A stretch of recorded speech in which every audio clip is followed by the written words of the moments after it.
সিয়ারা দারুসুন্নাহ দাখিল মাদ্রাসার উত্তরের মাঠে বাংলাদেশ সরকার সরকার কর্তৃক আমাদের এশিয়ারা দারুসুন্নাহ দাখিল মাদ্রাসায় 4 তলা ভবন বিশিষ্ট 1,50,00,000 টাকা 110 ফিট লম্বা 4 তলা বিশিষ্ট আমাদের একটি ভবনের কাজ হইতেছে। আমরা সকলে বলি আলহামদুলিল্লাহ।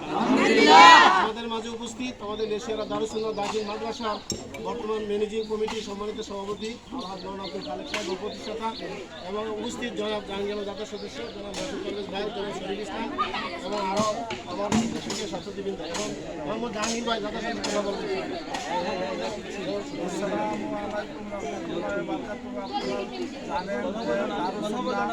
দারুসুন্নাহ দাখিল মাদ্রাসা প্রতিষ্ঠাতা খালেক মাওলানা সাহেব এবং সভাপতি সুপারস্টার সহ এবং মাসুদ এবং শিক্ষা মাস্টারগণ এবং আমাদের 1,50,00,000 টাকা ভবন বরাদ্দ আছে এবং কাজ চলতেছে শিক্ষা ভবন।